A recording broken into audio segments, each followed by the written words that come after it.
당신하고는 더 이상 못 살아요. 자식이라도 제대로 키워야죠. 1998년 3월 어느 봄날 아침이었습니다. 아내가 8살 난 딸아이의 손을 꼭 잡고 현관문을 나서는 모습을 저는 그저 멍하니 바라만 보고 있었어요. 아내의 마지막 말이 아직도 귓가에 맴돌아요. 딸아이가 돌아보며 아빠 라고 작게 불렀을 때 제 가슴은 찢어지는 것 같았습니다. 하지만 저는 아무 말도 할 수가 없었어요. 그럴 자격이 없었으니까요. 그때는 몰랐습니다. 그게 제 딸을 보는 마지막이 될 줄은요. 그리고 그날 이후로 27년이라는 세월이 흐를지도 말이죠. 안녕하세요. 저는 올해 65살 강민호라고 합니다. 지금 이 순간에도 서울역 건너편 동자동 쪽방촌의 1.5평짜리 방에서 살고 있습니다. 한 달 월세가 27만 원이에요. 이곳에서만 벌써 18년째, 그 전의 거리에서 5년을 보냈으니 제가 집이라고 부를 수 있는 곳을 떠난 지 23년이 됐네요.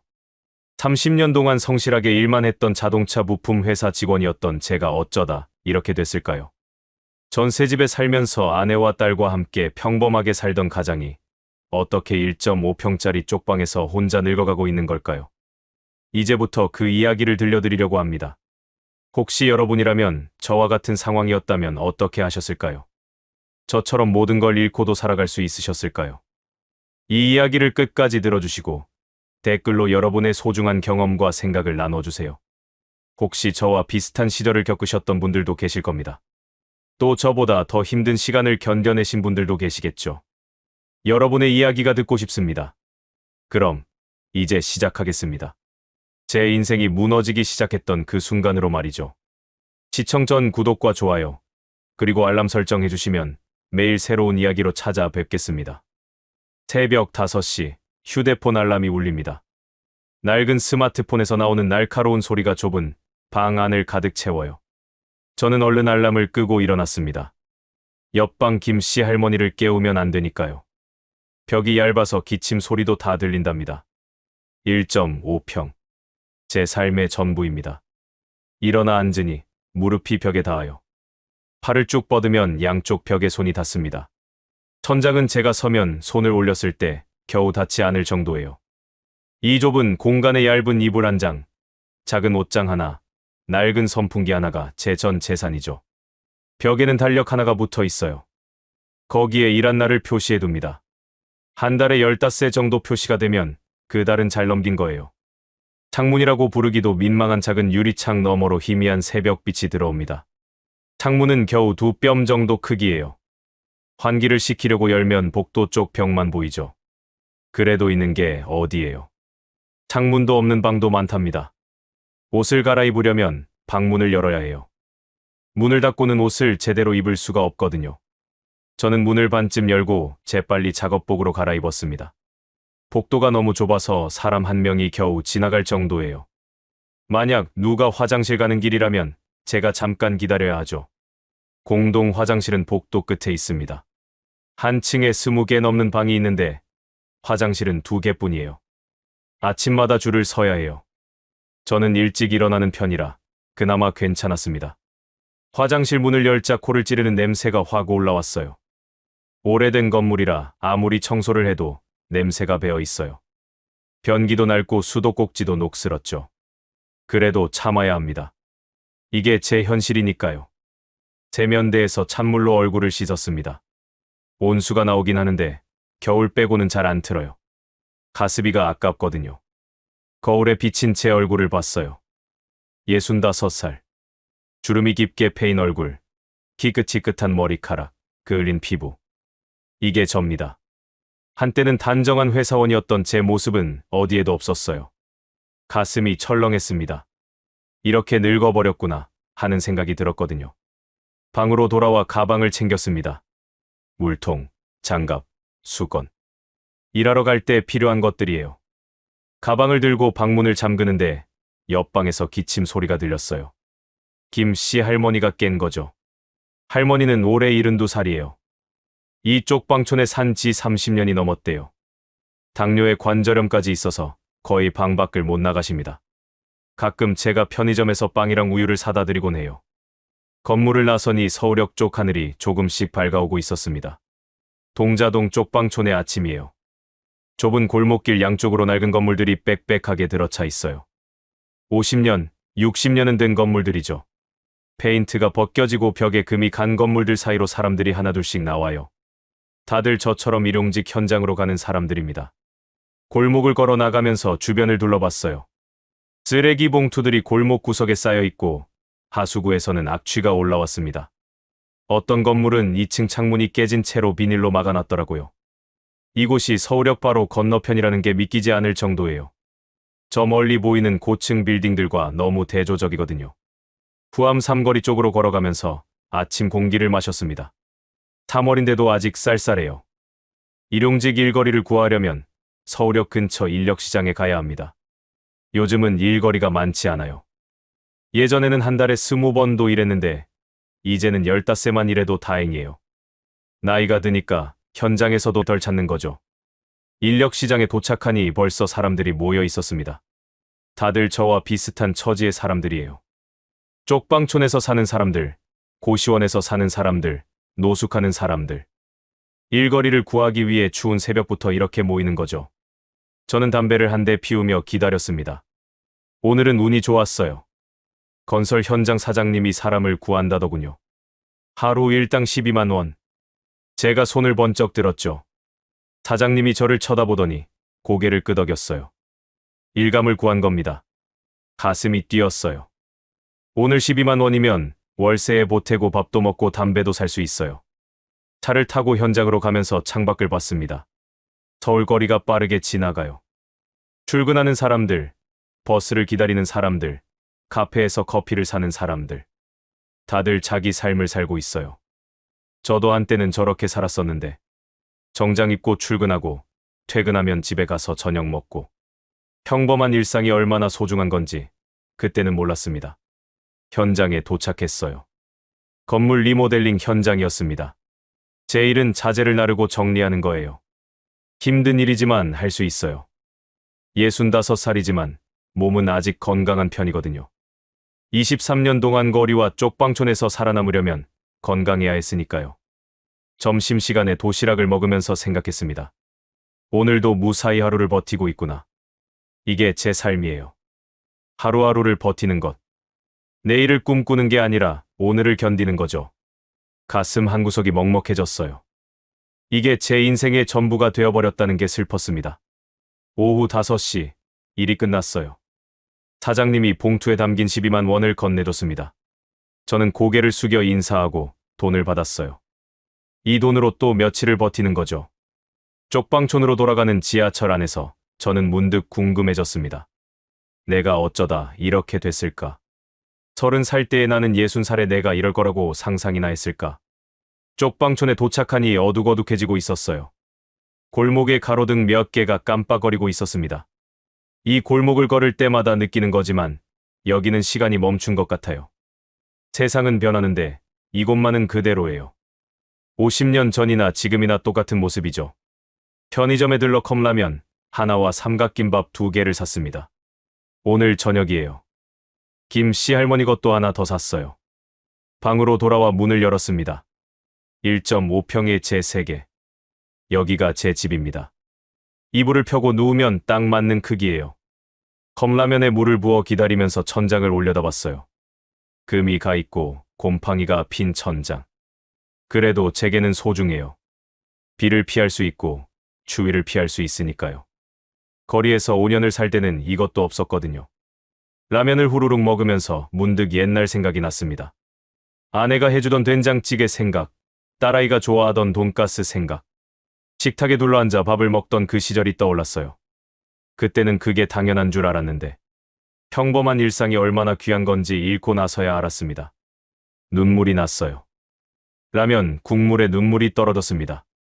65살 된 남자가 1.5평 쪽방에서 컵라면 먹으며 우는 거죠. 참 비참하다는 생각이 들었어요. 하지만 이게 제 현실이에요. 제가 선택한 건 아니지만 어쨌든 제 삶입니다. 라면을 다 먹고 할머니 방으로 갔어요. 문을 두드리자 할머니가 문을 열어주셨습니다. 삼각김밥 하나를 드리면서 말했죠. 할머니, 저녁 드세요. 할머니가 고맙다며 받아가셨어요. 할머니 방도 제 방과 똑같이 좁았습니다. 차이가 있다면 할머니는 이곳에서 30년을 사셨다는 거죠. 제 방으로 돌아와 이불 위에 누웠습니다. 온몸이 쑤셨어요. 하루 종일 자재를 나르느라 허리가 아팠습니다. 하지만 잠이 오지 않았어요. 머릿속에 과거가 떠올랐거든요. 어떻게 이렇게 됐을까? 무슨 잘못을 한 걸까? 그 시절로 돌아간다면 달라질 수 있을까? 그때 휴대폰이 울렸어요. 복지사님한테서 온 문자였습니다. 다음 주에 쪽방촌 간담회가 있다는 내용이었죠.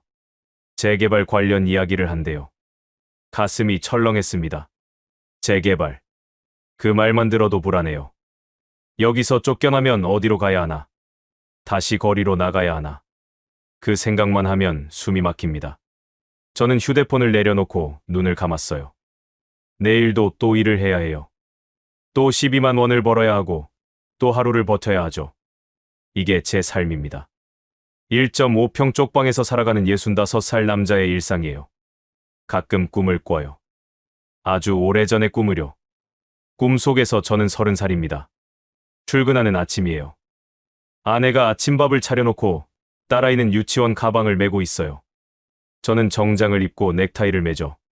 평범한 아침 풍경이었습니다. 그때는 그게 당연한 줄 알았어요. 1985년이었을 겁니다. 제가 25살 때 자동차 부품 회사에 입사했거든요. 고등학교를 졸업하고 군대를 다녀온 직후였죠. 월급이 많지는 않았지만 괜찮았어요. 성실하게만 일하면 먹고 사는 데는 문제가 없었으니까요. 그때만 해도 우리나라가 한창 발전하던 시기였어요. 열심히 일하면 내일이 더 나아질 거라는 희망이 있었습니다. 회사에서 5년 정도 일했을 때 영숙이를 만났어요. 제 아내죠. 소개팅으로 만났는데 첫인상이 참 좋았습니다. 수줍은 듯 웃는 모습이 예뻤어요. 영숙이는 백화점 직원이었어요. 성실하고 착한 사람이었죠. 우린 1년 정도 연애하고 결혼했습니다. 결혼식 날이 기억나요. 작은 예식장에서 소박하게 했어요. 양가 부모님과 친척들, 회사 동료들이 와줬죠. 많지 않은 사람들이었지만 다들 축하해줬어요. 영숙이가 하얀 웨딩드레스를 입고 제 옆에 섰을 때 저는 생각했습니다. 이 사람을 평생 행복하게 해줘야겠다고, 가장으로서 책임을 다해야겠다고. 가슴이 뿌듯했어요. 신혼집은 영등포에 있는 작은 전세집이었습니다. 방 2개의 거실이 있는 평범한 아파트였죠. 보증금은 3천만 원이었어요. 제 적금이랑 양가, 부모님 도움으로 겨우 마련했습니다. 영숙이가 이것저것 예쁘게 꾸며놨어요. 거실에는 작은 소파가 있었고 안방에는 장롱이 있었죠. 부엌에서 영숙이가 음식을 만들면 집 안가득 냄새가 퍼졌어요. 그 냄새가 참 좋았습니다. 회사 생활은 평탄했어요.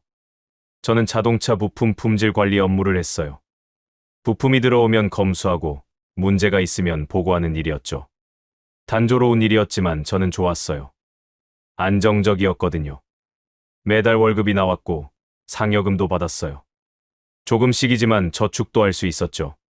1987년에 딸 지은이가 태어났습니다. 병원에서 처음 아기를 봤을 때의 감동을 잊을 수가 없어요. 작고 빨간 얼굴의 아기가 제 손가락을 꼭 쥐었을 때 저는 눈물이 났습니다. 내가 아빠가 됐구나. 이 아이를 잘 키워야겠구나. 책임감이 확 밀려왔어요. 동시에 행복했습니다. 제게도 가족이 생긴 거예요. 지은이는 정말 예쁘게 자랐어요. 눈이 크고 웃을 때마다 보조개가 생기는 아이였죠. 퇴근하면 지은이가 현관문 앞에서 기다리고 있었어요. 아빠, 하고 달려와서 안기곤 했죠. 그때의 느낌이 아직도 생생해요. 아이의 따뜻한 온기, 머리에서 나는 샴푸 냄새. 그게 제 하루의 피로를 다 풀어줬습니다. 주말이면 가족끼리 놀러 갔어요. 남산에도 가고 어린이대 공원에도 갔죠. 지은이가 그네를 타면 제가 뒤에서 밀어줬어요. 영숙이는 그 모습을 보며 웃었고요. 세 식구가 김밥 싸가지고 공원에서 돗자리 깔고 앉아 먹던 기억이 나요. 햇살이 따뜻했고 바람이 시원했어요. 행복했습니다. 정말로요. 회사에서는 꾸준히 일했어요. 승진도 했고요. 대리, 과장을 거쳐 차장까지 올라갔습니다. 월급도 조금씩 올랐어요. 전세집에서 살다가 작은 아파트를 사는 게 제 목표였어요. 아주 큰 욕심은 아니었죠. 그냥 평범하게 살고 싶었어요. 딸 대학 보내고 결혼시키고 은퇴해서 영숙이랑 조용히 살고 싶었습니다. 1995년 제가 35살 때였어요. 회사에 변화가 생겼습니다. 구조조정이 시작된 거죠. 경영이 어렵다면서 사람들을 자르기 시작했어요. 저도 불안했습니다. 평생 다닐 생각이었는데 중간에 잘리면 어쩌나 싶었죠. 다행히 저는 살아남았어요. 하지만 분위기가 좋지 않았습니다. 그때 태수가 저를 찾아왔어요. 태수는 제 고등학교 동창이었어요. 학교 다닐 때부터 친하게 지냈죠. 군대도 비슷한 시기에 갔고 제대하고 나서도 자주 만났어요. 태수는 자동차 영업 쪽에서 일하고 있었어요. 성격이 활달하고 말을 잘해서 영업에 소질이 있었죠. 태수가 커피숍에서 저한테 말했어요. 민호야, 우리 사업 한번 해보자. 내 기술하고 내 영업력 합치면 대박 날 거야. 요즘 자동차 부품 시장이 얼마나 좋은데 우리도 한번 해보자고. 저는 고민했습니다. 사업이라는 게 쉽지 않잖아요. 실패하면 빚만 남는 거고요. 하지만 태수 말을 들어보니 설득력이 있었어요. 제가 10년 가까이 자동차 부품 쪽에서 일했으니 노하우가 있었고 태수는 거래처가 많았거든요. 게다가 회사에서 언제 잘릴지도 모르는 상황이었죠. 집에 와서 아내한테 말했어요. 여보, 태수랑 사업 좀 해볼까 해. 아내가 걱정스러운 얼굴로 물었죠. 여보, 사업은 위험하잖아요. 지금도 괜찮은데 왜 그런 모험을 해요? 저는 말했어요. 회사도 불안하고 이게 기회일 수도 있어. 태수도 믿을 만한 친구고. 제 집요한 설득에 아내는 결국 허락했어요. 그때 아내가 더 강하게 말렸어야 했는데, 제가 더 신중했어야 했는데 가슴이 아픕니다. 그때의 선택이 모든 걸 무너뜨릴 줄 몰랐어요. 1995년 가을, 저는 회사에 사직서를 냈습니다. 퇴직금으로 5천만 원을 받았어요. 10년 가까이 일한 대가였죠. 그 돈을 사업 자금으로 넣기로 했어요. 태수도 자기 돈을 넣었고요. 사업자 등록은 제 명의로 했어요. 태수가 그러는 게 좋다고 했거든요. 제가 경력이 더 많으니까 신용도가 높다면서요. 사무실을 구했어요. 작은 사무실이었지만 저희한테는 꿈의 공간이었어요. 책상 2개 놓고 컴퓨터 2대 놓고 벽에는 회사 간판도 달았죠. 강태자동차 부품. 제 성하고 태수 성을 합쳐서 만든 이름이었어요. 태수가 말했죠. 친구야, 우리 대박 나자. 저도 말했어요. 그래, 잘 해보자고. 처음 6개월은 정말 좋았어요. 태수가 영업을 열심히 해서 주문이 들어왔고 저는 품질 관리를 철저히 했어요. 거래처에서 만족해했습니다. 매출도 올랐고요. 이 정도면 잘 될 것 같았어요. 저는 꿈을 꿨습니다. 사업이 잘 되면 아파트도 사고 딸 대학도 보낼 수 있겠다고요. 하지만 그때는 몰랐어요. 태수가 뒤에서 무슨 짓을 하고 있는지. 그 6개월이 제 인생의 마지막 행복한 시간이 될 줄은요. 저는 아무것도 몰랐습니다. 친구를 믿었고 미래를 믿었어요.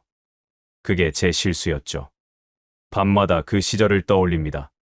아내가 웃던 얼굴, 지은이가 아빠하고 부르던 목소리, 작은 전셋집에서 세 식구가 밥 먹던 식탁. 평범했지만 행복했던 그 시절이 자꾸 생각나요. 돌아갈 수만 있다면 절대 사업 같은 건 하지 않았을 텐데. 그냥 회사 다니면서 평범하게 살았을 텐데. 후회해도 소용없어요. 이미 모든 게 끝났으니까요. 1996년 9월 어느 날이었습니다. 그날을 저는 평생 잊을 수가 없어요. 그날이 제 인생이 무너지기 시작한 날이거든요. 아침에 사무실에 출근했는데 태수가 안 보였어요. 평소에는 저보다 먼저 나와 있었는데 그날은 없더라고요. 이상하다 싶어서 전화를 걸었습니다. 전화를 받지 않았어요. 1번, 2번, 3번. 아무리 걸어도 받지 않았죠. 가슴이 철렁했습니다. 뭔가 잘못됐다는 느낌이 들었어요. 점심때가 되어도 태수는 나타나지 않았어요. 전화도 계속 안 받았고요.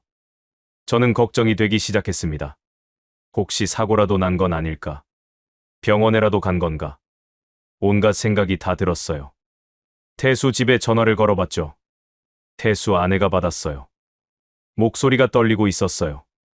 오빠, 저도 모르겠어요. 태수 씨가 나간 지 사흘째인데 연락이 안 돼요. 짐도 다 싸가지고 나갔어요. 저한테 아무 말도 안 하고요. 그 말을 듣는 순간 온몸이 얼어붙었습니다. 사흘째. 짐을 싸가지고? 이건 뭔가 큰일이다. 본능적으로 알았어요. 태수가 도망간 거라는 거요. 저는 급하게 은행에 갔습니다. 회사 계좌를 확인해야 했거든요. 은행 직원이 통장을 보더니 고개를 갸우뚱했어요. 고객님, 이 계좌 잔액이 거의 없는데요.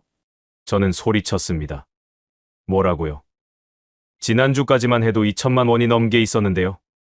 은행 직원이 컴퓨터를 확인하더니 말했어요. 며칠 전에 전액 인출됐네요. 가슴이 무너져 내렸습니다. 2천만 원이 다 사라졌어요. 태수가 가져간 거죠. 하지만 그게 끝이 아니었습니다. 그날 오후 한 남자가 사무실로 찾아왔어요. 정장을 입은 남자였는데 표정이 차가웠어요. 남자가 명함을 내밀었습니다. 카드사 직원이었어요. 강민호 씨 맞으시죠? 강태자동차 부품 대표시죠? 네, 그런데요. 귀사 명의로 발급된 법인카드 대금이 연체됐습니다. 1억 2천만 원입니다. 그 말을 듣는 순간 눈앞이 캄캄해졌어요. 1억 2천만 원, 법인카드. 저는 그런 카드를 만든 적이 없었어요. 아니, 만들긴 했는데 태수한테 줬던 거예요. 태수가 거래처 접대할 때 쓴다고 해서요. 한도도 3천만 원으로 해놨는데 어떻게 1억이 넘게 쓸 수가 있나요? 직원이 서류를 보여줬어요. 태수가 카드 한도를 올려버린 거였어요. 회사 직인과 서류를 이용해서 가능했던 거죠. 그리고 그 돈으로 뭘 했는지는 모르겠지만 엄청난 금액을 긁어버린 거예요. 직원이 차갑게 말했습니다. 사업자 등록이 강민호 씨 명의니까 책임은 강민호 씨한테 있습니다. 한 달 안에 갚지 않으면 법적 조치를 취하겠습니다. 저는 그 자리에서 무너져 내렸어요. 다리에 힘이 풀려서 주저앉았습니다. 1억 2천만 원. 그 빚을 어떻게 갚나요? 어떻게요? 집에 가서 아내한테 말했어요. 여보, 큰일 났어. 아내가 놀란 얼굴로 물었죠. 왜요? 무슨 일이에요? 저는 떨리는 목소리로 다 말했어요. 태수가 사라진 것, 회사 돈을 다 가져간 것, 1억 2천만 원 빚이 생긴 것. 다 말했습니다. 아내가 울기 시작했어요. 소리 없이 눈물을 흘리더니 나중에는 소리내서 울었죠. 여보, 어떡해요? 그 많은 돈을 어떻게 갚아요? 우리 이제 어떻게 살아요? 저도 울었어요. 남자가 아내 앞에서 울면 안 되는 건데 참을 수가 없었어요. 눈물이 계속 흘러나왔습니다. 다음 날 경찰서에 갔어요. 횡령으로 신고를 하려고요. 하지만 경찰이 말하더군요. 증거가 명확하지 않으면 어렵다고. 게다가 태수가 중국으로 넘어갔다는 소식을 들었어요. 태수 아내한테 들었죠. 태수가 중국에서 전화를 했다면서요. 미안하다고, 어쩔 수 없었다고. 어쩔 수 없었다고 20년 지기 친구가 저한테 이럴 수 있나요? 친구를 믿었던 제가 바보였던 거죠. 사업자 등록을 제 명의로 한 것도, 법인카드를 태수한테 준 것도 다 제 실수였어요. 너무 순진했던 겁니다. 채권자들이 찾아오기 시작했어요. 카드사뿐만 아니라 거래처에서도 왔어요. 외상값 달라고, 물품값 달라고. 전부 제 책임이었어요. 사장이 저니까요. 한 달에 수백만 원씩 독촉 전화가 왔어요. 전화벨만 울려도 가슴이 뛰었습니다. 제가 투자한 5천만 원도 다 날아갔어요. 평생 모은 돈이었죠. 거기에 1억 2천만 원 빚까지. 총 1억 7천만 원이었습니다. 제가 어떻게 이 돈을 갚나요? 은행에 가서 대출을 알아봤지만 담보가 없으니 안 된대요. 전세집이라 집도 제 것이 아니었고요. 아내가 다니던 백화점을 그만뒀어요. 스트레스 때문에 일을 할 수가 없었대요. 밤마다 울었거든요. 저도 그랬어요. 밤에 잠을 잘 수가 없었어요. 눈을 감으면 빚쟁이들 얼굴이 떠올랐고 1억 7천만 원이라는 숫자가 머릿속을 떠나지 않았습니다. 결국 전세집을 빼야 했어요. 전세 보증금 3천만 원으로 일단 급한 불을 껐죠. 하지만 그것도 턱없이 부족했어요. 저는 차도 팔았어요. 중고차 팔아서 500만 원 받았죠. 그것도 빚 갚는 데 들어갔어요. 집이 없어지니 월세방으로 이사했습니다. 좁은 방이었어요. 아내가 짐을 풀면서 울었어요. 지은이가 엄마 우는 모습을 보고 불안해했죠. 엄마가 왜 우는지, 왜 여기로 이사 왔는지 묻는 말에 아무 대답도 할 수 없었습니다. 그리고 얼마 지나지 않아 더 큰 일이 터졌어요. 1997년 11월 IMF 외환 위기였습니다. 나라가 망한다는 뉴스가 나왔어요. 회사들이 줄줄이 문을 닫고 사람들이 길거리로 쏟아져 나왔죠. 일자리를 구할 수가 없었어요. 저도 일자리를 찾아다녔습니다. 이력서를 쓰고 면접을 보러 다녔어요. 하지만 어디도 안 뽑아줬어요. 나이도 많고 경력도 애매하고 게다가 빚까지 있었으니까요. 한 달, 두 달, 석 달이 지나도 일자리를 구하지 못했습니다. 돈이 떨어지기 시작했어요. 월세도 못 내고 밥도 제대로 못 먹었어요. 지은이가 학교에서 돌아와서 말했죠.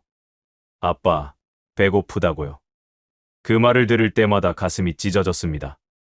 아이한테 밥도 제대로 못 먹이는 아빠라니. 저는 술을 마시기 시작했어요. 싸구려 소주를 사서 혼자 마셨죠. 술을 마시면 잠깐이나마 괴로움을 잊을 수 있었어요. 아내가 말렸지만 소용없었어요. 저는 이미 망가지고 있었습니다. 어느 날 아내가 말했어요. 여보, 우리 헤어져요. 저는 술에 취한 채로 물었죠. 뭐라고? 아내가 눈물을 흘리며 말했어요. 당신하고는 더 이상 못 살아요. 지은이라도 제대로 키워야죠. 당신은 빚만 있고 일도 없고 술만 마시잖아요. 그 말이 칼처럼 가슴에 꽂혔어요. 하지만 반박할 수가 없었어요. 다 사실이었으니까요. 저는 무너진 사람이었어요. 가장으로서 실패한 사람이었죠. 아내한테 매달릴 자격도 없었습니다. 1998년 3월 이혼 서류에 도장을 찍었어요. 지은이는 아내가 데리고 가기로 했어요.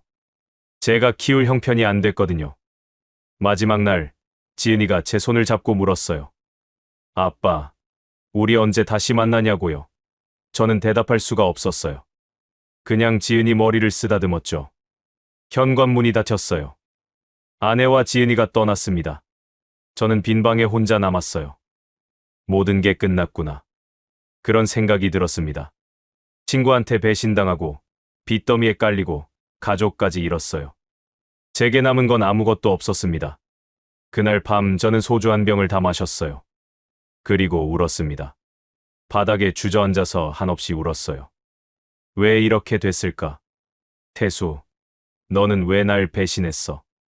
내가 뭘 잘못했어? 울부짖었지만 아무도 대답하지 않았습니다. 저는 혼자였어요. 완전히 혼자였습니다. 1998년 봄, 저는 거리로 나앉았습니다. 월세를 석 달째 못 냈더니 집주인이 짐을 다 내다 버렸어요. 집에 돌아왔는데 제 짐이 골목에 쌓여 있더라고요. 이불, 옷까지 몇 안 되는 살림살이들. 그게 제 전부였어요. 어디로 가야 하나? 막막했습니다. 친척들한테 연락해봤지만 다들 피했어요. IMF 시대라 다들 자기 살기 바빴거든요. 게다가 1억 7천만 원 빚쟁이를 누가 도와주겠어요. 저도 이해했어요. 제가 짐이 되는 거죠. 그날 밤 서울역으로 갔습니다. 어디 갈 데가 없었거든요. 서울역 대합실에는 저 같은 사람들이 많았어요. 노숙자들이었죠. 박스를 깔고 누워있는 사람들, 벤치에 앉아서 졸고 있는 사람들. 제가 그 사람들 중 하나가 된 겁니다. 처음에는 믿기지가 않았어요. 내가 정말 노숙자가 됐나. 불과 3년 전만 해도 회사 다니던 평범한 가장이었는데, 전셋집에서 가족과 살던 사람이었는데, 이렇게 빠르게 추락할 수 있다는 게 믿기지 않았습니다. 배가 고팠어요. 이틀째 밥을 못 먹었거든요. 편의점에 들어가서 삼각김밥을 훔칠까 생각도 했어요. 하지만 못하겠더라고요. 아직 그 정도는 아니었어요. 저는 거리를 걸어다니며 급식소를 찾았습니다. 서울역 근처에 무료 급식소가 있었어요. 줄을 서니 앞에 수십 명이 있었어요. 다들 저처럼 힘든 사람들이었죠. 제 차례가 돼서 밥을 받았어요. 국 하나, 밥 한 공기, 김치 조금. 그게 다였지만 감사했어요. 밥을 먹으면서 눈물이 났습니다. 내가 이렇게까지 떨어졌구나. 밤이 되니 추웠어요. 3월이었지만 밤에는 쌀쌀했거든요. 서울역 대합실에 들어가서 벤치에 앉았어요. 경비원이 와서 쫓아냈어요. 여기서 자면 안 된다고. 저는 다시 밖으로 나갔습니다. 지하도로 내려갔어요. 거기서 박스를 구했어요. 박스를 깔고 그 위에 누웠습니다. 딱딱한 바닥이 뼈를 찔렀어요. 주위가 뼈 속까지 파고들었죠. 이게 제 잠자리였어요. 집도 없고 가족도 없고 박스 하나가 제 전부였습니다. 눈을 감았지만 잠이 오지 않았어요. 지은이 생각이 났거든요. 지금 딸아이는 어디서 뭘 하고 있을까? 잘 자고 있을까? 밥은 먹었을까? 아내는 딸을 잘 키우고 있을까? 궁금했지만 알 수가 없었어요. 연락할 수도 없었고요. 다음 날 아침 일자리를 찾아다녔어요. 인력시장에 가서 일용직이라도 구하려고요. 하지만 쉽지 않았어요. 사람은 많은데 일자리는 적었거든요. 저는 손을 들었지만 안 뽑혔어요. 나이가 많아서 그랬나 봐요. 며칠을 그렇게 보냈어요. 급식소에서 밥 먹고 일자리 찾아다니고 밤에는 지하도에서 자고. 그게 제 일상이 됐습니다. 사람들이 저를 피해갔어요. 며칠 씻지 못해서 냄새가 났거든요. 옷도 더러워졌고요. 저도 알았어요. 제가 노숙자처럼 보인다는 거요. 한 달쯤 지났을 때 영등포역으로 갔어요. 서울역은 경찰이 자주 단속해서 불편했거든요. 영등포역도 노숙자들이 많았어요. 저는 그들 사이에 섞였습니다. 낮에는 공원에서 시간을 보내고 밤에는 역 근처에서 잤어요. 술을 마시기 시작했어요. 싸구려 소주였어요. 편의점에서 제일 싼 소주 한 병에 1,500원이었죠. 그 돈도 아까웠지만 술을 마시지 않으면 견딜 수가 없었어요. 술을 마시면 추위도 덜 느껴지고 괴로움도 잠깐 잊었거든요. 다른 노숙자들과 친해졌어요. 박형이라는 분이 있었는데 저보다 10살 위였어요. 박형도 IMF 때 회사가 망해서 거리로 나왔대요. 저랑 비슷한 처지였죠. 박형이 말했어요. 민호야, 여기서 살아남으려면 포기해야 돼. 자존심도 포기하고 희망도 포기해. 그냥 오늘 하루만 살아남으면 돼. 그 말이 맞았어요. 희망 같은 건 없었어요. 내일이 나아질 거라는 생각도 안 들었죠. 그냥 오늘을 버티는 거예요. 오늘 밥을 먹고 오늘 밤을 넘기면 그걸로 된 거죠.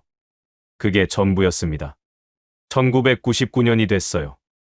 새해가 됐지만 제게는 아무 의미가 없었어요. 여전히 거리에서 살고 있었고 여전히 배고프고 추웠으니까요. 간혹 일자리를 구하면 하루 3만 원 정도 받았어요. 그 돈으로 밥을 먹고 술을 샀죠. 어느 날 보문동 공원에 갔어요. 거기도 노숙자들이 많았어요. 공원 벤치에서 자고 화장실에서 씻고 저도 그렇게 살았습니다. 낮에는 공원을 어슬렁거리고 밤에는 벤치나 박스에서 잤어요. 사람들이 저를 피했어요. 공원을 산책하던 사람들이 저를 보면 돌아서 갔어요.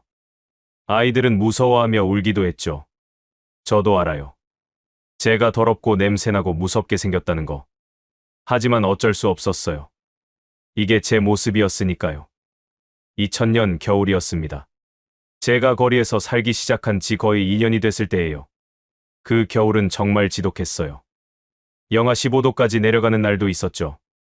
노숙자들이 하나둘씩 죽어나갔어요. 추위를 이기지 못하고요. 저도 거의 죽을 뻔했습니다. 12월 어느 날 밤이었어요. 눈이 펑펑 내렸어요. 저는 서울역 지하도에서 박스를 깔고 누워 있었죠. 몸이 덜덜 떨렸어요. 박스 위로 눈이 쌓이고 옷이 다 젖었어요. 추위가 뼈 속까지 파고들었습니다. 정신이 몽롱해졌어요. 눈을 감으면 따뜻한 방이 보였어요. 난로가 있고 이불이 있고 그 안에서 지은이가 웃고 있었죠. 딸아이가 얼른 오라고 손짓했어요. 저도 가고 싶었어요. 그쪽으로 가면 따뜻할 것 같았거든요. 누군가 제 어깨를 흔들었어요. 민호야, 일어나. 박형의 목소리였어요. 눈을 떴더니 박형이 제 얼굴을 때리고 있었어요. 일어나. 여기 있으면 죽어. 박형이 저를 억지로 일으켜 세웠습니다. 저는 비틀거리며 일어났어요. 온몸에 감각이 없었어요. 손가락도 발가락도 느껴지지 않았죠. 박형이 저를 끌고 지하철역으로 갔어요. 역 안은 따뜻했어요. 저는 바닥에 주저앉았습니다. 화장실로 가. 물로 몸을 녹여. 박형이 말했어요. 저는 화장실로 비틀거리며 갔어요. 수돗물을 틀고 손을 담갔습니다. 따뜻한 물이 나왔어요. 손이 빨갛게 변하더니 감각이 돌아왔죠. 아팠어요. 손가락이 찢어지는 것처럼 아팠습니다. 얼굴에도 물을 뿌렸어요. 거울을 봤어요. 제 얼굴이 새하얗게 질려 있었어요. 동상 직전이었던 거죠. 조금만 늦었으면 정말 죽었을 겁니다. 가슴이 두근거렸어요. 무서웠어요. 죽을 뻔했다는 게요. 박형한테 고맙다고 했어요. 박형이 말했죠. 거기서 자지 마. 겨울에는 실내에서 자야 돼. 죽고 싶어?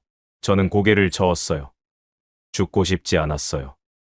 이렇게 사는 게 의미 없다고 생각했지만 막상 죽음 앞에 서니 무서웠습니다. 그날부터 겨울에는 실내에서 잤어요.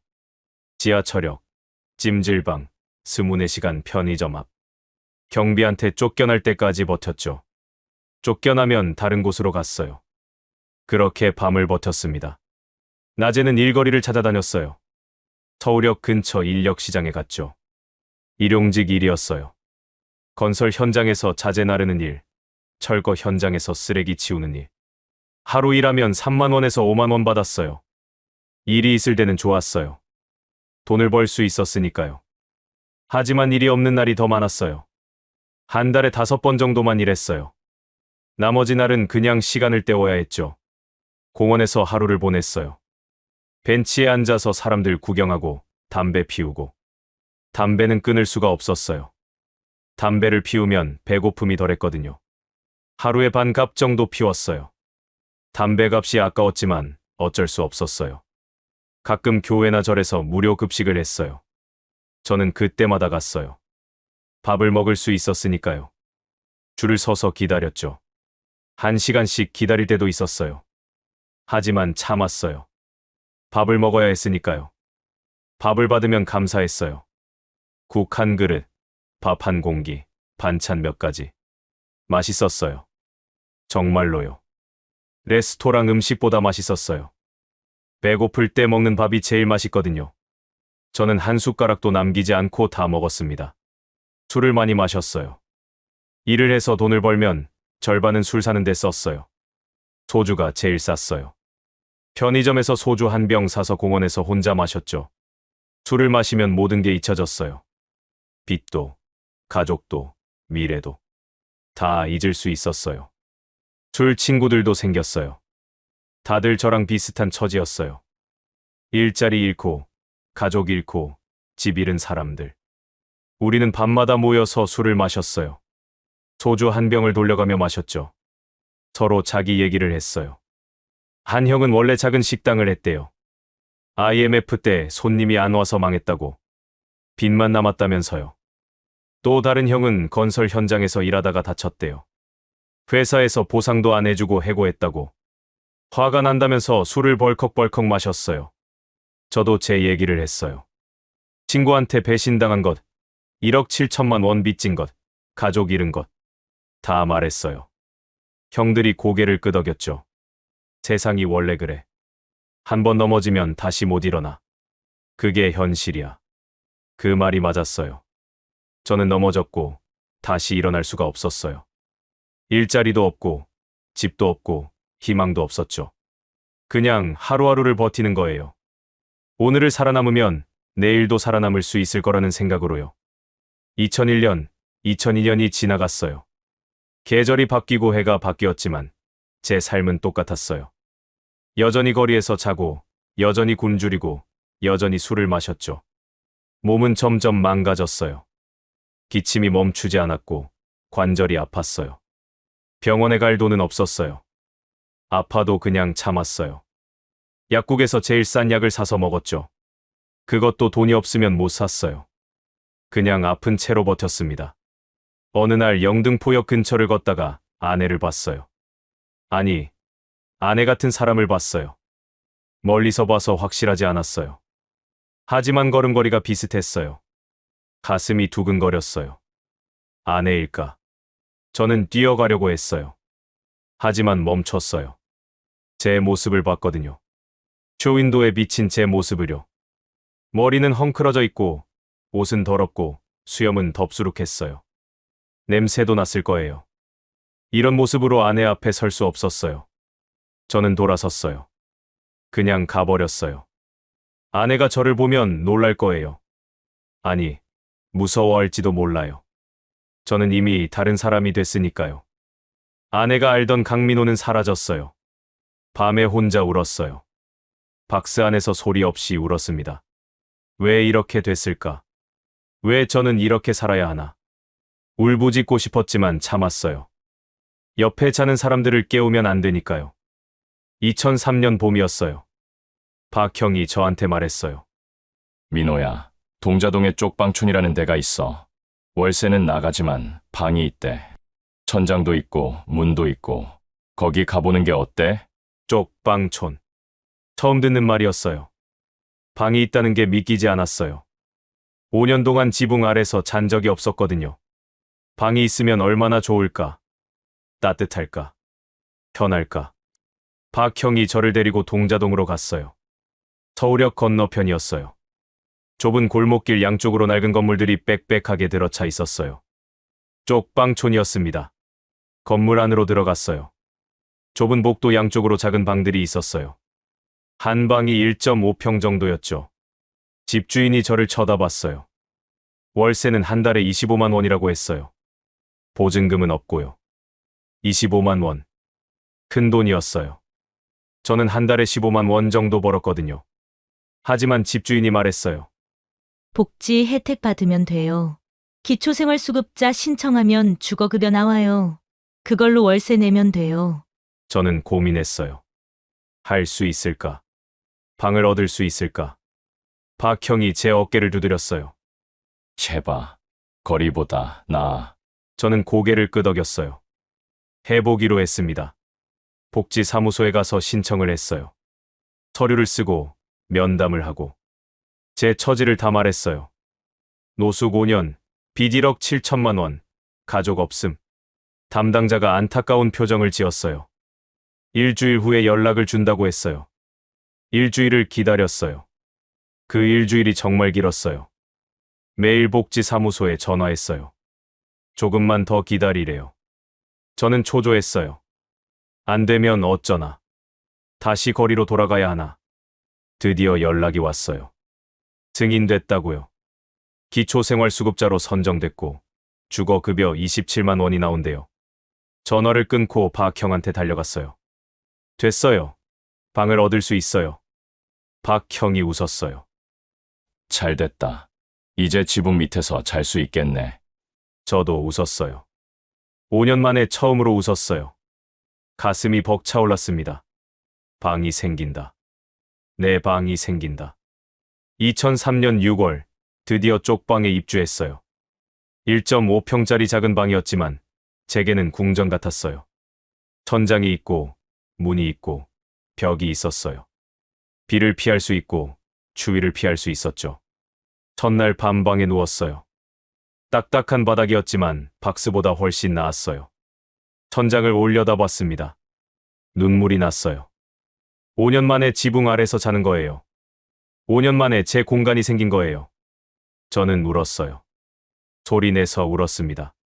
이제 괜찮아질 거야. 이제 살 수 있어. 혼자 중얼거렸어요. 그날 밤 저는 5년 만에 편안하게 잠들었습니다.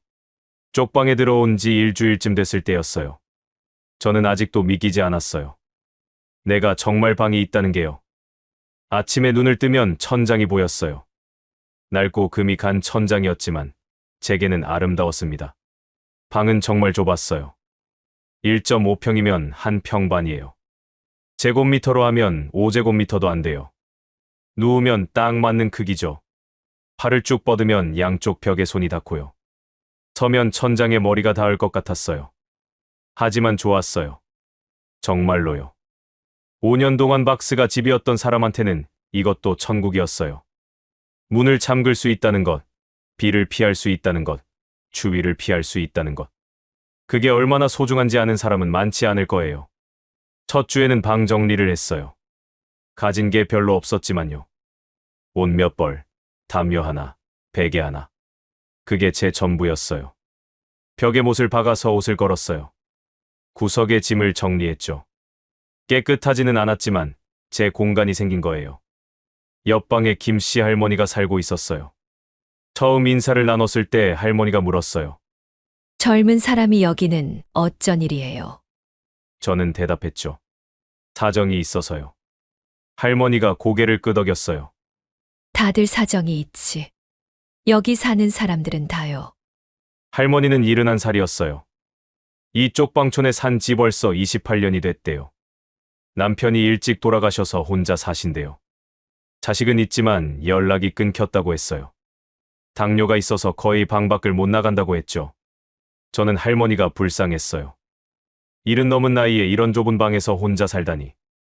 하지만 곧 깨달았어요. 저도 똑같다는 거려. 저도 혼자고, 저도 아프고, 저도 여기서 늙어가고 있다는 거려. 아래층에는 박 씨가 살았어요. 50대 중반쯤 됐어요. 술을 많이 마셨어요. 밤마다 소주를 들고 올라왔죠. 계단에서 비틀거리는 소리가 들렸어요. 가끔 고래고래 소리를 지르기도 했어요. 복도에서 박 씨를 만났을 때 인사를 했어요. 박 씨가 저를 쳐다보더니 말했어요. 새로 왔어? 여기 오래 못 살 거야. 다들 그래. 저는 아무 말도 안 했어요. 박 씨가 웃으며 지나갔죠. 술 냄새가 진동했습니다. 공동 화장실은 충격이었어요. 한 층에 20개 넘는 방이 있는데 화장실은 2개뿐이었어요. 아침마다 줄을 서야 했죠. 화장실은 낡고 더러웠어요. 변기는 깨졌고 수도꼭지는 녹슬었고 바닥은 미끄러웠어요. 샤워실도 공동이었어요. 한 층에 하나씩 있었는데 순서를 정해서 썼어요. 제 차례는 일주일에 2번이었죠. 수요일하고 토요일. 그날만 샤워할 수 있었어요. 물은 차가웠고 샤워실은 좁았어요. 하지만 참았어요. 5년 동안 씻지도 못하고 살았는데 이 정도는 괜찮았어요. 부엌도 공동이었어요. 복도 끝에 작은 공간이 있었어요. 가스레인지 2개랑 싱크대 하나가 전부였죠. 밥을 해 먹으려면 거기서 해야 했어요. 하지만 저는 거의 안 했어요. 귀찮기도 했고 다른 사람들이 쓰고 있으면 기다려야 했거든요. 대신 편의점에서 컵라면이나 삼각김밥을 샀어요. 그게 더 편했어요. 방에서 혼자 먹을 수 있었으니까요. 가끔은 급식소에 가서 밥을 얻어먹기도 했고요. 일자리는 계속 찾아야 했어요. 주거급여로 월세는 냈지만 밥값이랑 생활비는 제가 벌어야 했거든요. 저는 매일 아침 인력시장에 갔어요. 일용직 일을 구하려고요. 운이 좋으면 일주일에 3번 정도 일했어요. 건설 현장에서 자재 나르는 일이 주였어요. 하루 일하면 6만 원에서 8만 원 받았어요. 한 달에 평균 60만 원 정도 벌었죠. 그 돈으로 밥 먹고 담배 사고 가끔 술도 마셨어요. 남는 돈은 없었어요. 딱딱 맞아떨어졌어요. 저축 같은 건 꿈도 못 꿨죠. 오늘을 사는 것만으로도 벅찼어요. 여름이 왔어요. 쪽방촌의 여름은 정말 더웠어요. 방이 너무 좁고 환기가 안 돼서 찜통 같았어요. 창문을 열어도 바람이 안 들어왔어요. 밤에 잠을 잘 수가 없었어요. 중고 선풍기를 샀어요. 2만 원이었어요. 비싼 돈이었지만 사야 했어요. 안 그러면 더워서 못 견딜 것 같았거든요. 선풍기를 틀고 누웠어요. 시원하지는 않았지만 그래도 조금 나았어요. 겨울이 왔어요. 쪽방촌의 겨울도 추웠어요. 방이 좁아서 금방 따뜻해질 줄 알았는데 그렇지 않았어요. 벽이 얇아서 바람이 다 들어왔거든요. 창문 틈으로도 바람이 들어왔어요. 난방은 전기장판 하나가 전부였어요. 가스 보일러는 있었지만 돈이 아까워서 안 틀었어요. 전기장판을 켜고 이불을 두껍게 덮고 잤어요. 그래도 추웠어요. 코끝이 시렸고 입김이 나왔죠. 김씨 할머니가 아프셨어요. 겨울 추위를 못 이겨서 감기에 걸리셨대요. 기침을 심하게 하시더라고요. 옆방이라 다 들렸어요.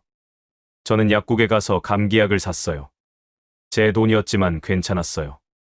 할머니가 더 아프면 안 되니까요. 할머니 방에 가서 약을 드렸어요. 할머니가 고맙다며 제 손을 잡으셨어요. 손이 차가웠어요. 뼈만 남은 것 같았죠. 할머니, 따뜻하게 하세요. 제가 말했어요. 할머니가 고개를 끄덕이셨어요. 그날 밤 생각했어요. 우리는 다 비슷하구나. 할머니도 저도, 박 씨도.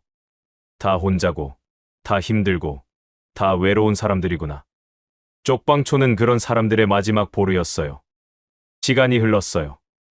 1년, 2년, 5년, 10년. 어느새 쪽방촌에 산 지 15년이 됐어요. 2023년이었습니다. 저는 63살이 됐어요. 머리는 완전히 희끗희끗해졌고 얼굴에는 주름이 깊게 패였죠. 몸도 예전 같지 않았어요. 허리가 자주 아팠고 무릎도 시큰거렸어요. 현장 일을 하면 다음 날은 일어나기도 힘들었죠. 나이가 들수록 일감도 줄었어요. 사장님들이 젊은 사람을 더 선호했거든요. 한 달에 15세 정도만 일했어요. 그것도 운이 좋을 때였죠. 어떤 달은 열흘도 일하지 못했어요. 돈이 부족했지만 어쩔 수 없었어요. 몸이 따라주지 않았으니까요. 김 씨할머니는 2017년에 돌아가셨어요. 겨울이었어요. 어느 날 아침 일어났는데 옆방이 조용했어요.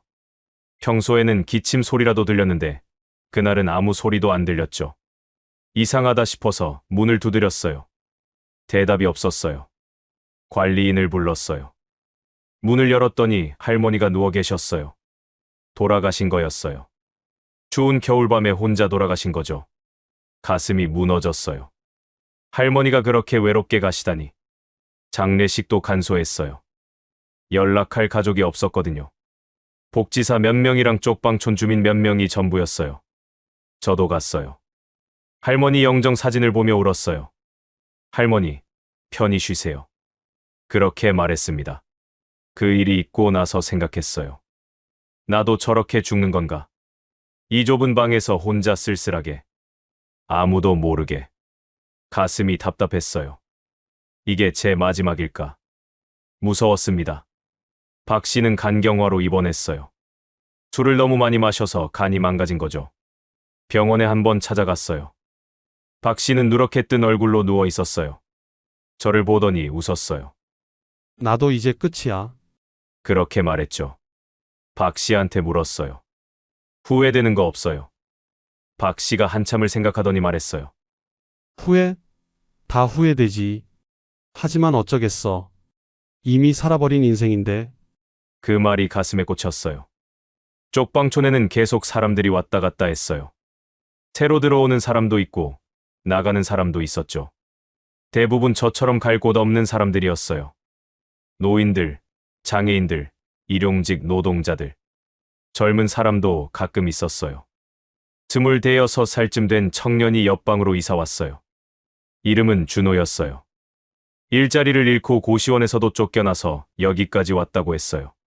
준호를 보면 안타까웠어요. 아직 젊은데 벌써 여기까지 왔다니. 하지만 이해했어요. 요즘 세상이 그렇게 쉽지 않다는 걸 알았거든요. 한 번 넘어지면 일어나기 힘든 세상이에요. 준호한테 말했어요. 젊으니까 다시 일어설 수 있어. 포기하지 마. 준호가 쓴 웃음을 지었어요.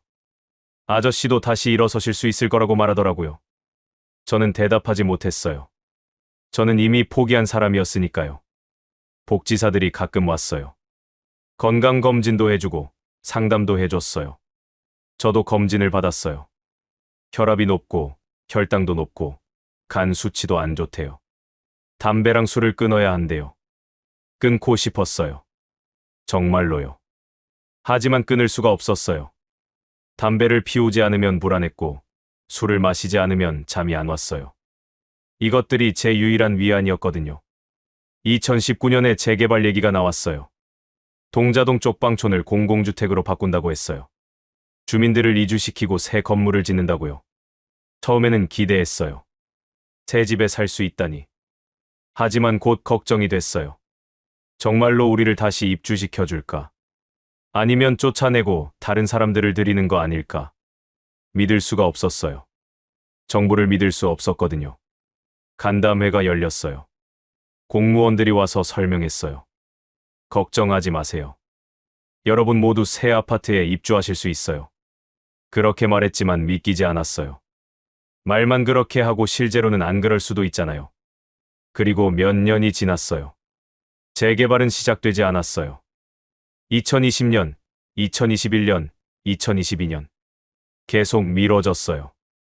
그 사이 쪽방촌은 더 낡아갔어요. 건물은 금이 가고 벽은 무너지고 위험했지만 떠날 곳이 없었어요. 코로나가 왔어요. 2020년이었죠.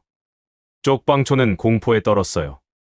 방이 좁고 환기가 안 되니까 걸리면 큰일이었거든요. 마스크를 썼고 손을 자주 씻었어요. 일감도 더 줄었어요. 몇 명이 걸렸어요. 격리됐죠. 다행히 저는 안 걸렸어요. 하지만 무서웠어요. 만약 내가 걸려서 죽으면 어떡하나. 아무도 모르게 죽는 거 아닌가. 그런 생각에 밤에 잠을 못 잤어요. 시간은 계속 흘렀어요. 2023년, 2024년. 저는 65살이 됐어요. 쪽방촌에 산 지 18년이 넘었어요. 거리에서 산 5년까지 합치면 25년이었죠. 제 인생의 절반을 이렇게 산 거예요. 가끔 생각해요. 내가 다른 선택을 했다면 어땠을까? 사업을 안 했다면, 태수를 믿지 않았다면, 아내를 더 붙잡았다면. 하지만 이미 끝난 일이에요. 후회해봤자 소용없죠. 그래도 살아있어요. 65살, 아직 살아있어요. 매일 아침 눈을 뜨고, 현장에 가고, 일을 하고, 밤에 돌아와서 잠을 자요. 이게 제 일상이에요. 특별할 것도 없고, 의미 있을 것도 없지만, 그래도 사는 거예요. 2025년 어느 봄날이었습니다. 저는 쪽방 창문 너머로 하늘을 봤어요. 파란 하늘에 하얀 구름이 떠 있었어요. 봄이 왔구나. 그런 생각이 들었죠. 벌써 몇 번째 봄인지 모르겠어요. 쪽방촌에서만 20번 가까이 봄을 맞은 것 같아요. 이제 저는 65살입니다. 거울을 보면 늙은 남자가 보여요. 머리는 백발이 됐고 얼굴에는 주름이 가득해요. 손등에는 노인성 반점이 생겼고요. 이게 접니다. 한때는 30살의 혈기왕성한 회사원이었는데 말이죠. 몸이 예전 같지 않아요. 아침에 일어나면 온몸이 쑤셔요. 허리가 아프고 무릎이 아프고 어깨도 뻐근해요. 계단을 오를 때면 숨이 차요. 일을 하면 금방 지쳐요. 나이가 든다는 게 이런 거구나. 실감해요. 일감도 점점 줄어들어요. 현장 사장님들이 저를 안 불러요. 나이가 많아서 그런 거죠. 한 달에 열흘 정도만 일해요. 그것도 쉬운 일만 줘요. 자재 정리하는 일, 청소하는 일. 그런 일들이요. 수입이 줄어드니까 생활이 더 빠듯해졌어요. 한 달에 40만 원 정도 벌어요. 거기서 밥값, 담배값, 전기세 내면 남는 게 없어요. 가끔은 한기를 굶기도 해요. 돈이 부족해서요. 그래도 참아요. 익숙해졌거든요. 이렇게 사는 것에. 적게 먹고, 적게 쓰고, 적게 바라는 거. 욕심을 버리니까 조금 편해졌어요. 기대하지 않으면 실망할 일도 없으니까요. 밤마다 꿈을 꿔요. 옛날 꿈을요. 아내와 딸과 함께 밥을 먹는 꿈, 회사에 출근하는 꿈. 평범한 일상의 꿈이에요. 꿈에서는 행복해요. 웃고, 떠들고, 살아있는 느낌이 들어요. 하지만 깨면 현실이에요. 1.5평 쪽방, 낡은 이불, 금이 간 천장. 이게 제 현실이죠. 꿈과 현실의 간극이 너무 커요. 가슴이 아파요. 그래도 어쩔 수 없어요. 받아들여야 하니까요. 지은이 생각을 많이 해요. 제 딸이요. 지금 몇 살이지? 계산해봤어요. 1987년생이니까 38살이네요. 어느새 그렇게 컸어요. 이제는 결혼도 했을까요? 아이도 낳았을까요? 지은이가 저를 기억할까요? 아빠 얼굴을 기억할까요? 11살 때 헤어졌으니 기억이 희미할 거예요. 어쩌면 아예 잊었을지도 몰라요. 그게 나을 수도 있어요. 이런 아빠는 없는 게 나으니까요. 가끔 거리에서 젊은 여자를 보면 돌아봐요. 혹시 지은이는 아닐까 해서요. 하지만 당연히 아니에요. 지은이가 어디 있는지도 모르는데 만날 수도 없고요. 그냥 그리운 거예요. 보고 싶은 거예요. 미안해요. 지은이한테 정말 미안해요. 아빠가 제대로 못 키워서, 아빠가 무능해서, 아빠가 실패해서 미안하다는 말밖에 할 수가 없어요. 용서를 구할 자격도 없어요. 아내 생각도 해요. 영숙이요. 지금은 어디서 뭘 하고 있을까? 잘 살고 있을까? 재혼이라도 했으면 좋겠어요. 저보다 나은 사람 만나서 행복하게 살았으면 좋겠어요. 진심이에요. 제가 아내한테 미안한 건 평생 갚아도 못 갚을 거예요. 행복하게 해준다고 약속했는데 지키지 못했어요. 가정을 지킨다고 했는데 무너뜨렸어요. 저는 최악의 남편이었어요. 태수 생각은 안 해요. 아니, 안 하려고 해요. 생각하면 화가 나거든요. 20년 지기 친구가 어떻게 그럴 수 있어요? 친구 돈을 가지고 도망을 가요. 제 인생을 망쳐놓고 중국으로 갔어요. 가끔은 궁금해요. 태수는 지금 잘 살고 있을까? 그 돈으로 중국에서 사업을 했을까? 가족은 잘 먹고 잘 살고 있을까? 저는 여기서 이렇게 사는데 말이에요. 억울해요. 분해요. 하지만 어쩔 수 없어요. 용서는 못해요. 평생 가도 못할 거예요. 하지만 원망도 이제 지쳤어요. 원망해봤자 제 인생이 나아지는 것도 아니고요. 그냥 잊고 싶어요. 다 잊어버리고 싶어요. 요즘 쪽방촌에 또 재개발 얘기가 나와요. 2021년에 발표했던 게 아직도 안 됐거든요. 벌써 4년이 지났는데 건물 하나 안 지어졌어요. 말만 하고 실행은 안 하는 거죠. 주민들은 불안해해요. 정말 새 아파트에 입주할 수 있을까? 아니면 그냥 쫓겨나는 거 아닐까? 다들 걱정이에요. 저도 마찬가지예요. 여기서 쫓겨나면 어디로 가야 하나요? 다시 거리로 나가야 하나요? 65살에 또 노숙을 해야 하나요? 생각만 해도 무서워요. 이 나이에 거리에서 살 자신이 없어요. 얼어 죽을 것 같아요. 제발 그러지 않았으면 좋겠어요. 간담회에 갔어요. 구청 직원들이 와서 설명했어요. 곧 시작한다고, 기다려달라고. 하지만 믿을 수가 없어요. 몇 년째 똑같은 말만 하거든요. 언제까지 기다려야 하나요? 한 할머니가 소리쳤어요. 우리가 언제까지 이렇게 살아야 해요? 여기 건물 무너질 것 같다고요.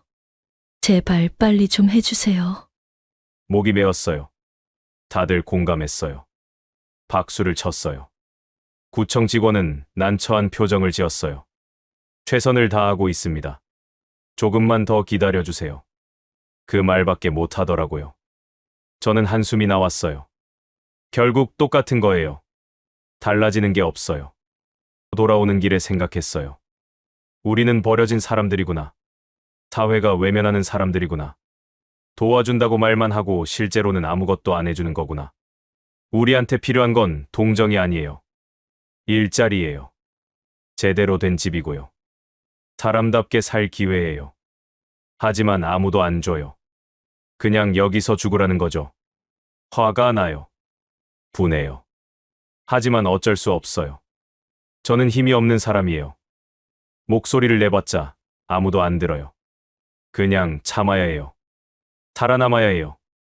요즘 건강이 많이 안 좋아요. 기침이 계속 나와요. 가래에 피가 섞여 나올 때도 있어요. 병원에 가야 하는데 돈이 없어요. 진료비가 무서워요. 그냥 약국에서 약만 사 먹어요. 언젠가는 죽겠죠. 김 씨 할머니처럼 이 방에서 혼자 죽을 거예요.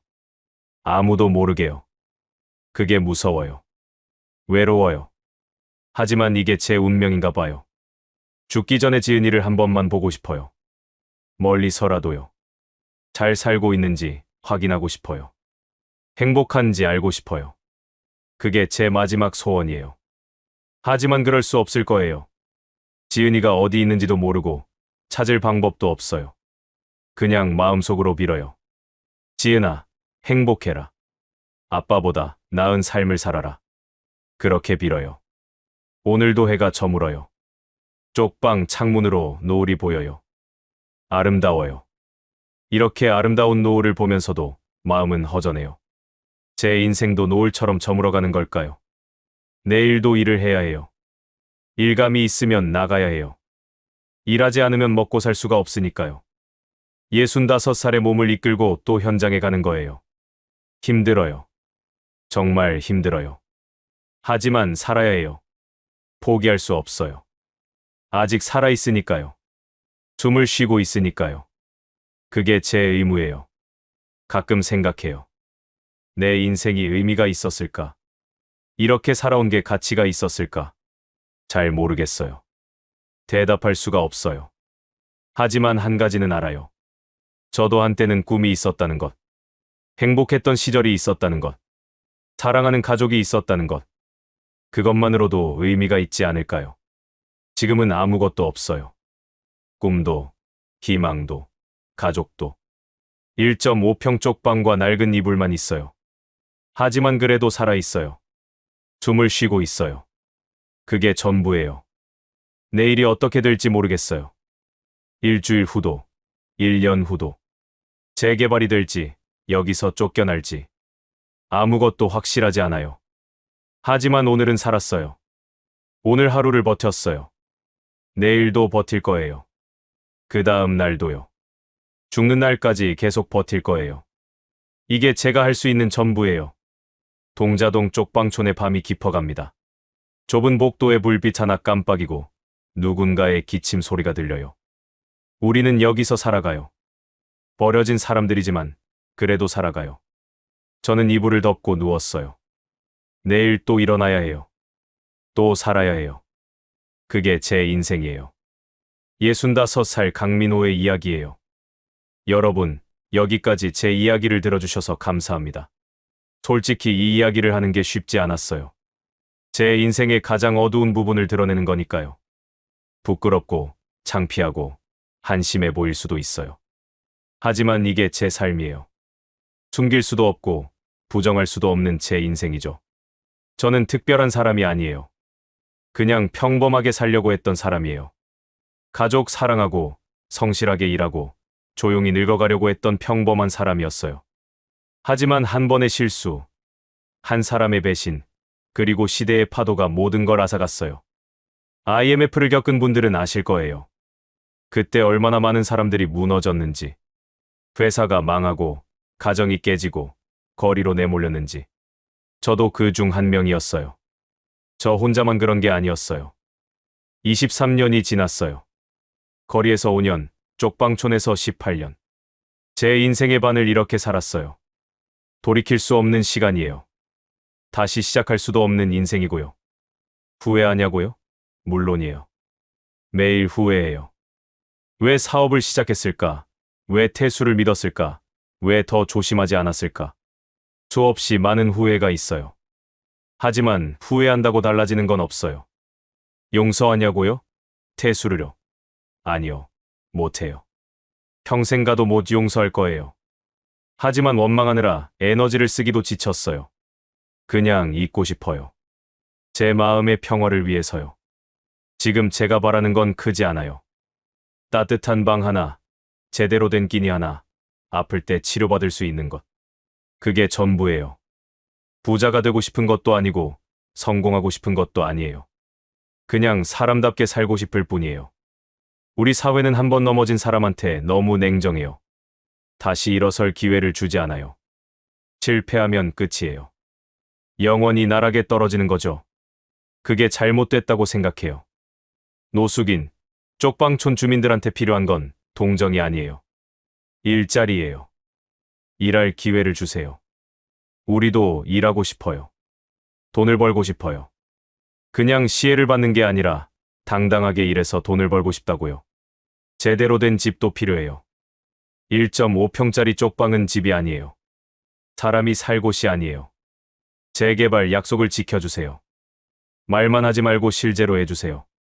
우리도 지붕 밑에서 살고 싶어요. 존중도 필요해요. 우리도 사람이에요. 실패했다고, 가난하다고 무시당할 이유는 없어요. 우리한테도 존엄이 있어요. 그걸 인정해주세요. 제 딸 지은이가 이 이야기를 듣는다면요. 이렇게 말하고 싶어요.